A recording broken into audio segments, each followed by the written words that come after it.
Muy buenas, gente, muy buenos días si me estáis viendo desde Europa, buenas noches si me veis desde América, bienvenidos a Desayuno Royal, bienvenidos al Morning Show del canal, bueno, al podcast más bien del canal. Esto ya son reminiscencias cuando lo subía todo junto al mismo canal. Ya sabéis que, bueno, pues subía gaming y subía también Desayuno Royal. Ahora tenemos nuestro canal específicamente dedicado para esto, así que muchísimas gracias a todos los que apoyéis la sección día a día, ya lo sabéis que os quiero un montonazo. Por favor, no dejéis de comentar, que estamos creando una comunidad súper sana, así que no dejéis de comentar, como digo, en la sección de comentarios, sugerencias, ideas o temas que deberíamos tratar en esta sección. Está muy próximo que empecemos a darle un poquito más de chicha a lo que viene siendo Desayuno Royal en el sentido de subir más frecuencia de vídeos, y vamos a empezar esta misma semana porque mañana por la tarde en Twitch, es decir, el martes por la tarde hora española, haré el primer Desayuno Royal que vamos a hacer en directo. Luego, por supuesto, lo resubiré aquí a YouTube para que, bueno, pues todos aquellos que no hayáis podido estar en el directo, pues por lo menos no os perdáis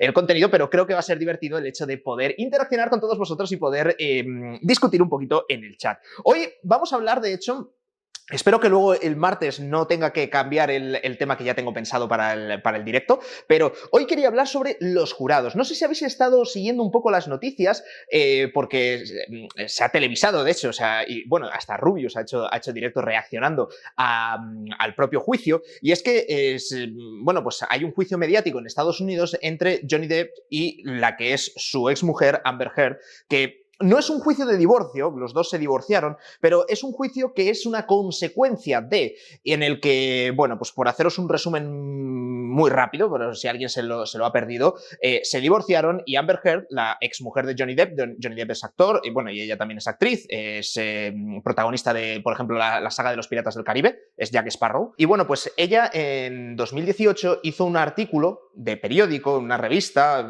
dio una entrevista en la que sugería o insinuaba que había sufrido abuso doméstico, ¿vale? Malos tratos. Y bueno, pues Johnny Depp es el que está denunciando, está demandándola a ella porque dice que a raíz de ese artículo él perdió popularidad, perdió trabajos, perdió papeles en películas y la está reclamando 50 millones de dólares como compensación por todas las películas o todos los papeles que ha perdido.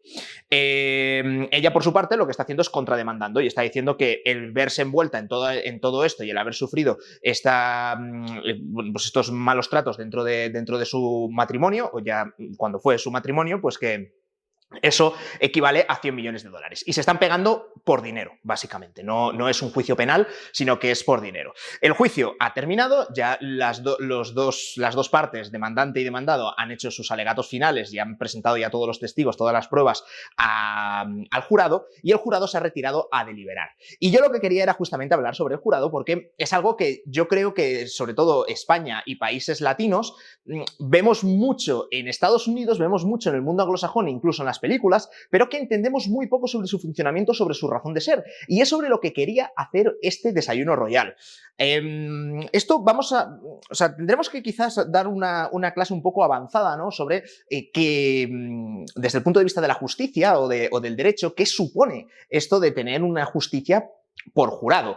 El jurado es una manera, es la institución por la que se permite a la ciudadanía, al pueblo, participar en la administración de justicia.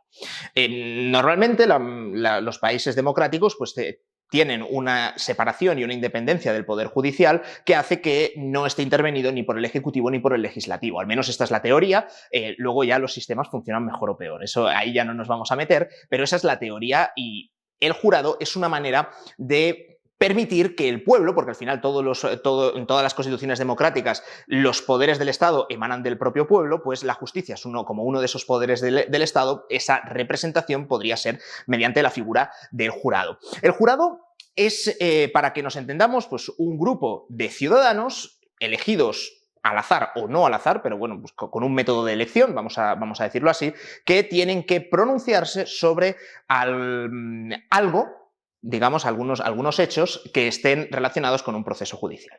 Entonces, el origen de la figura del jurado, quizás nos tenemos que ir a la antigua Grecia, donde pues, las ciudades ya ellos votaban, ¿no? Los ciudadanos de las ciudades-estado que había en la antigua Grecia, y bueno, pues tomaban ciertas decisiones, entre ellas también la administración de justicia. Y es popular o conocido, habréis oído, ¿no? Pues los grandes filósofos de la antigüedad, ¿no? Sócrates, Platón y luego Aristóteles, ¿no? Que eran como el alumno del alumno del alumno. Pues Sócrates fue condenado y fue condenado a muerte por un jurado, que participaban muchos ciudadanos, pero bueno, pues fue la ciudad la que en administración de justicia determinó que era condenado a muerte. Y bueno, imagino que os conoceréis la historia, pero bueno, Sócrates creía firmemente en ese sistema de administración de justicia, no creía por supuesto, él pensaba que era inocente, o sea, no es que creyese que la sentencia estaba bien hecha, pero sí que creían que se había administrado de una manera justa y por lo tanto acató la sentencia. Tomó un frasco de veneno y esa misma tarde, mientras el veneno le hacía efecto, dio la última clase a sus alumnos, entre ellos Platón, que era digamos, firme detractor de este sistema de administración de justicia.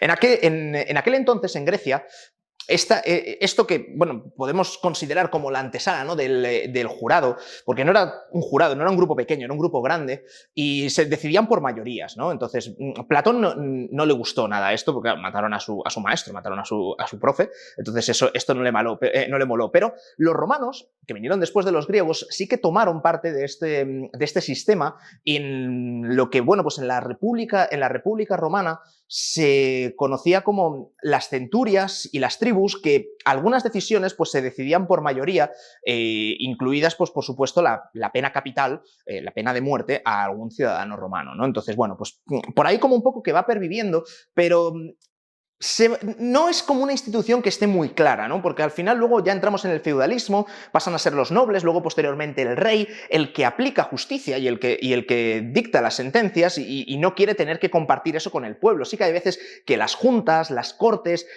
pueden tener algo que hacer, pero siempre en presencia del rey, ¿no? Entonces, como que se va perdiendo un poco la figura del jurado y quizás nos tengamos que ir más al origen de la propia palabra, ¿no? Jurado viene de emitir un veredicto o declarar unos hechos bajo juramento.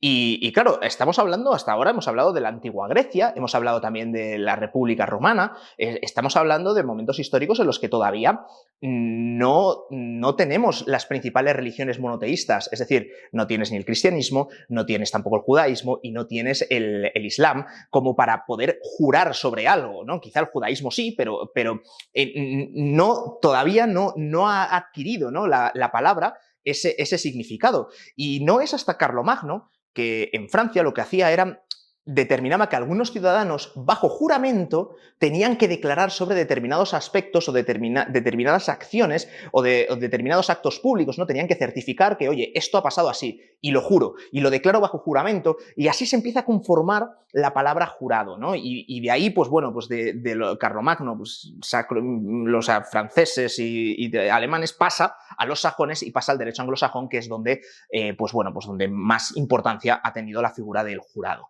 ¿vale? Empezamos con derecho británico y luego de ahí pues se extiende a los Estados Unidos de América.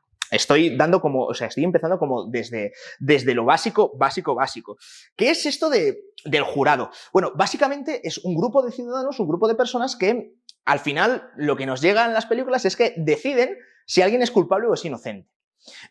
Se puede configurar como uno quiera, ¿eh? Pueden decidir simplemente sobre si es culpable e inocente, y luego que sea un juez el que diga, vale, pues si eres culpable te corresponden 10 años de cárcel, te corresponden 15 años de cárcel, y que sea el juez el que dicte la pena, o puede ser un sistema en el que el propio jurado también dé la pena y diga, no, pues todo esto, o a lo mejor simplemente el jurado puede certificar o puede, digamos, estar de acuerdo o no, dar por probado que han ocurrido una serie de hechos, y luego ya corresponde al juez el determinar si esos hechos son constitutivos de un delito y, en consecuencia, pues se tiene que condenar a esas personas. Es muy interesante la figura del jurado, porque en Estados Unidos se utiliza en los juicios penales, que es quizá lo que más nos suele llegar, ¿no? Bueno, pues cuando hay un asesinato, cuando hay no sé qué, y tienes que... Bueno, salen las películas, ¿no? El jurado, ¿no? Poniéndose de acuerdo y tienes que convencer a esas 12 personas de que no ha ocurrido algo o que ha ocurrido algo, ¿no? Dependiendo si eres abogado defensor o si eres la acusación. Entonces, es un sistema en el que yo personalmente, cuando lo estudié en la carrera, siempre tenía la sensación de que no iba a ser mejor que el hecho de tener un juez que decida. Y el hecho de tener un juez que entienda perfectamente todo el derecho y que pues determine si ha pasado algo que está tipificado en el Código Penal o en la ley como un delito. Sin embargo, con el paso del tiempo, sí que me voy dando cuenta que, tal y como está montado el sistema, al menos en Estados Unidos, donde los jurados tienen que decidir por unanimidad, es decir, que todos tienen que estar de acuerdo, al final, no sé por qué, pero el sistema parece que funciona.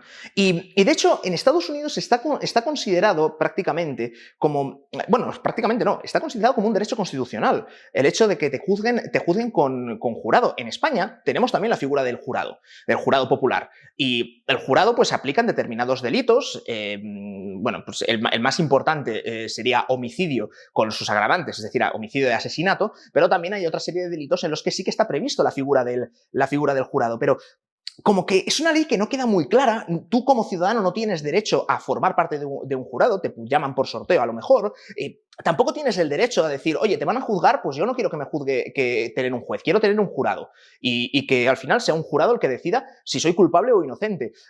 Es un tema complejo, ¿no? Porque imagínate que tú llegas ahí y claro, y si tú eres inocente y tú sabes que eres inocente, ¿tú qué preferirías? ¿Tener que convencer a una persona a la que la pueden medio engañar, influenciar y demás? A ver, es el juez, obviamente, no influenciar, pero en el sentido de que es más fácil convencer a una persona que a 12, ¿no? Por mucho conocimiento que tengas o no del derecho, porque al final aquí lo que estamos haciendo es viendo un poco las pruebas y viendo cuál era la voluntad de la persona. Entonces, ya os digo que tengo mis dudas. También en Estados Unidos el jurado se aplica tanto en juicios penales, que es lo que suele salir en las películas, pero también en juicios civiles. Este juicio que utilizaba para introducir el tema, ¿no?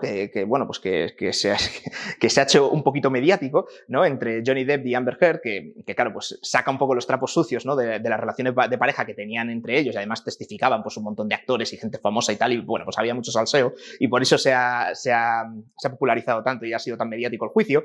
Este juicio es un juicio civil, es decir, solo se está hablando de dinero aquí.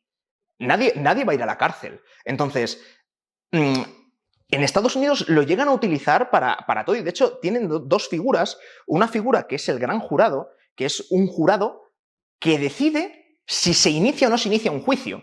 Y una vez que el gran jurado decide que no, aquí hay que abrir un procedimiento judicial porque hay suficientes indicios como para que esta persona parece que ha matado a esta otra y demás, se abre juicio y entonces se forma lo que se llama petit jury, que es un jurado pequeño. Pues si tienes el gran jurado, pues tienes el jurado pequeño, que son 12 personas que tienen que decidir sobre si verdaderamente se ha producido o no se ha producido el delito. Y como os he dicho antes, en Estados Unidos se funciona con unanimidad, es decir, las 12 personas del jurado tienen que unánimemente decidir si una persona es culpable o inocente. Y como haya uno solo que no esté de acuerdo con la decisión, cualquier miembro del jurado puede bloquear la decisión y el jurado se queda decidiendo indefinidamente hasta que dan con un veredicto. O sea, es muy rollo como cuando hay que elegir nuevo papa, ¿no? Que el cónclave se encierran ahí los cardenales y hasta que no deciden un nuevo papa, de ahí no se mueve nadie, se quedan ahí todos encerrados, les dan comida y demás. Pues con el jurado en Estados Unidos pasa exactamente lo mismo. Y es muy interesante. Aquí os recomiendo una película, es antigua, ¿sabes? O sea, es una película muy, muy boomer, pero está bien, o sea, para poder verla. Además está inspirada en una obra de teatro, porque todo ocurre en una misma habitación. Se llama 12 hombres sin piedad, si no recuerdo mal, y es sobre un caso de asesinato, donde ahí pues, los 12 miembros del jurado se retiran a deliberar y hacen, pues, esto cuando el jurado se retira a deliberar, lo primero que se hace, según te sientas, ¿no? Las 12 personas, dice, bueno, vamos a votar porque a lo mejor estamos todos de acuerdo en que es culpable o inocente, y si a la primera todo el mundo vota lo mismo, pues ya está, nos ahorramos esto y nos vamos a casa. Y de hecho ahí bromean porque parece que está bastante claro que la persona es culpable. Y bueno, pues bromean en plan de, oye, pues mira, vamos a votar, que esto nos lo quitamos rápido, en 2 horitas, y así llego a casa a ver el fútbol, a ver el béisbol. Y votan, y hay una persona, de los 12, hay uno que no quiere votar culpable, porque dice que tiene una duda razonable de que a lo mejor esta persona no lo ha hecho. Y al final todo esto del jurado va de si existe la duda razonable de que la persona sea culpable o inocente y de que haya ocurrido según qué cosas. Y por eso te piden unanimidad, porque en derecho penal y aquí podríamos hacer muchos desayunos royal sobre el derecho penal porque es muy interesante desde el punto de vista teórico, pero es mucho peor, prácticamente imperdonable, el meter en la cárcel, el condenar a un inocente, que en dejar libre a un culpable. Siempre va a ser preferible dejar libre a un culpable que condenar a un inocente. ¿Vale? Esto forma parte de los fundamentos del derecho penal y por eso, de hecho, siempre es como tú eres inocente hasta que se pruebe lo contrario. Es decir, indubio pro reo. Es decir, que en caso de duda, el que gana es el reo, es decir, es el acusado, porque para que alguien te acuse de haber cometido un delito, tiene que ser capaz de demostrar que tú has cometido el delito. No eres tú el que tienes que demostrar que eres inocente, sino que los otros tienen que demostrar que tú eres culpable. Entonces, ese es como el pilar del derecho penal. Y el hecho de que en un sistema conjurado las 12 personas tengan que decidir por unanimidad que una persona es culpable, lo que hace es servir de garantía para que, oye, si eres capaz de convencer a esto de cara al fiscal, ¿no? A la acusación, si es capaz de convencer a 12 personas que no tienen nada que ver, no tienen ninguna clase de conexión, no son expertos en leyes, pero les convences de que la persona A ha matado a la persona B y ellos lo piensan, ven todas las pruebas y dicen, no me cabe ninguna duda de que ha ocurrido así. Porque había cámaras, porque lo grabaron en vídeo, porque están las pisadas, porque están las huellas, porque se encontró sangre y demás, analizas todas las pruebas y si los 12 votan a favor, pues ya está, persona culpable.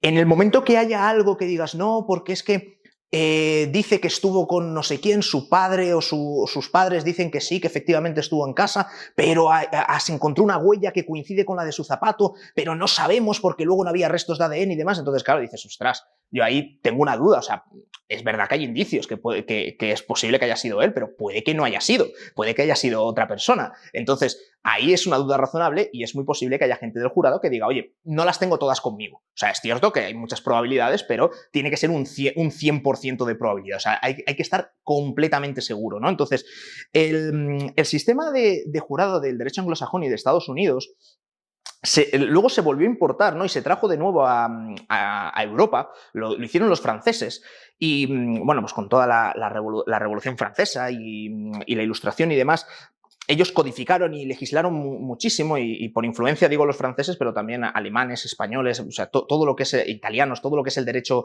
continental, lo que no tiene que ver con el derecho anglosajón, y sacaron demasiadas leyes. Entonces, claro, dijeron, ostras, podemos traer el tema del jurado, que parece que mola, pero es que nosotros tenemos muchas leyes. O sea, ¿cómo vas a poner a alguien que no sepa de leyes a tener que decidir cosas tan importantes como estas, ¿no? Entonces, claro, traen el sistema del jurado y quitan el requisito de unanimidad, ¿no? En España, por ejemplo, no existe el requisito de unanimidad. Cuando hay jurado, que son pocos juicios y la ley es una ley que creo que se aprobó además de manera irregular porque no había quórum suficiente en las Cortes Generales en el Congreso para poder aprobar esa ley, pero aún así se aprobó y se sigue aplicando y nadie dice nada. Y bueno, pues para adelante, pero bueno, como tantas otras cosas que se han hecho ilegalmente en España, si lees estrictamente la ley, es lo que pasa cuando legislas tanto, pero en España el jurado funciona por mayorías, que se lo copiaron a los franceses. Es decir, no funciona por unanimidad, que para mí es una gran garantía de que el jurado pueda salir. Pero bueno, no sé si en España tenemos la cultura de que pudiéramos poner a 12 personas de acuerdo en algo, ¿no? Pero aquí en España, para que os hagáis una idea, los jurados están compuestos de 9 personas, ¿vale? Y para declarar culpable tienen que votar 7 a favor de culpabilidad. Es decir, 7 de 9 tienen que estar de acuerdo con que sea culpable. Si la persona es inocente, basta con que 5 personas del jurado, es decir, la mayoría simple, 5 personas del jurado, voten a que esta persona es inocente. Es decir, es un sistema de mayoría simple no, es mayoría absoluta más mayoría reforzada, ¿no? Porque en el jurado entiendo que no te puedes abstener, o sea, no puedes decir o sea, una persona o es culpable o es inocente, no es como, pues yo no sé qué decidan otros, no, tío, o sea, tienes que decidir, ¿no? Entonces, es un sistema de mayorías. El sistema de mayorías en Estados Unidos se ha llegado a aplicar en 2 estados, en Luisiana y en Oregón, si no me equivoco, pero lo ha quitado hace poco su Tribunal Supremo, su Corte Suprema, que es el equivalente a su Tribunal Constitucional, y lo han quitado porque dicen que justamente el dejar ese resquicio de que a lo mejor de 12 personas, 10 tengan que estar de acuerdo, pero haya 2 que puedan no estar de acuerdo, dice que da lugar a discriminaciones que en algunos casos pueden ser por temas raciales, ¿no? Es decir, si hay una persona que tiene la potestad o el derecho de vetar algo, pues hay que permitírselo, porque si no, puede darse el caso de que pues bueno, si nos vamos con todos los problemas raciales que puede haber, a lo mejor en el jurado hay 2 mujeres y el resto son todo hombres y se está hablando sobre algo que afecta particularmente a ese colectivo y claro, dicen, no, pues todos los demás votan que es culpable, menos las 2 mujeres que votan que es inocente. Que dices, jolín, qué casualidad. Pero claro, si tienes un sistema de mayorías, pues te cargas a esa minoría y directamente el veredicto sale hacia adelante. Y cuando lo suyo es decir, no, hay que llegar a un veredicto unánime. Porque, de nuevo, otra vez, la gente o es culpable o es inocente. Como que no hay término medio. Y como no hay término medio, pues en ese sentido, para mí, el jurado debería votar de manera unánime.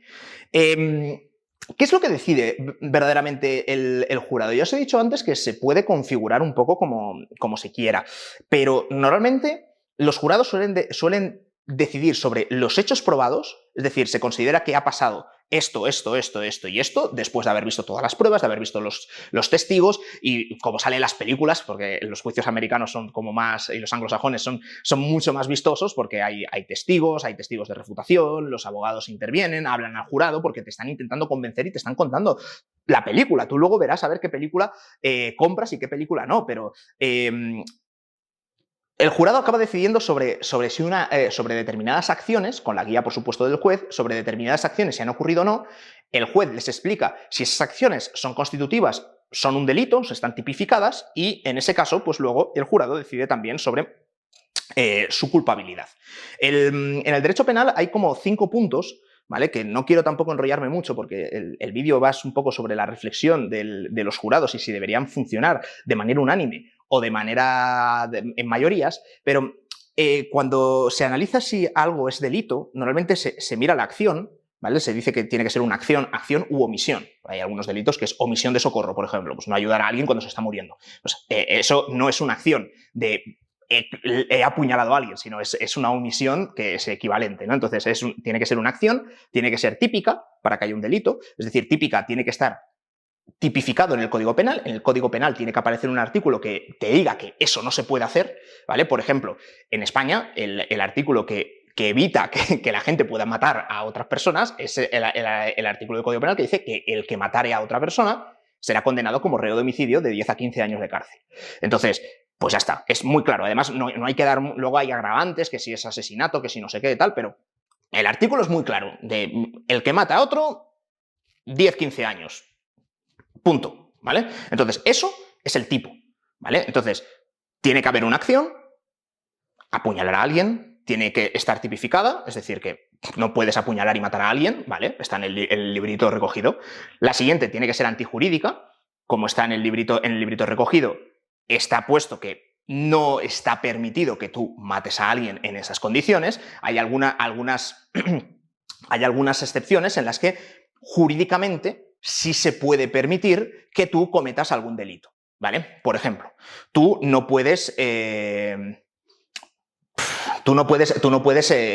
entrar en una propiedad privada, ¿vale? Tú no puedes hacer un allanamiento de morada. O tú no puedes romper propiedad privada, ¿vale? No puedes, a una persona no puedes romperle sus cosas, ¿vale? Tú no puedes ir al coche del vecino y reventarle los cristales con un bate de béisbol porque eso es un delito contra la propiedad privada. Ahora, si dentro está tu vecino que se está ahogando, por ejemplo, le está dando un infarto y tú tienes que entrar al coche para socorrerle y el coche está cerrado por fuera, creo que todo el mundo razonablemente puede pensar a ver, vale, sí, tú con carácter general no puedes romperle el coche al vecino, pero en este caso no hace falta que sepas de derecho para saber que eso tiene que estar bien y tiene que estar permitido. Y efectivamente, tú aquí irías analizando y dices, vale, eso es una conducta, es una acción, has reventado las ventanas del coche, es una conducta típica, es decir, estás rompiendo la propiedad privada de la propiedad de otra persona, con lo cual eso no se puede hacer, pero luego no sería antijurídica. O sea, estaría permitido. ¿Por qué? Porque hay un bien jurídico, en este caso estás intentando salvarle la vida al vecino, entonces pues sería un poquito raro. Si se dan estos 3, pasamos al cuarto. El cuarto sí es culpable.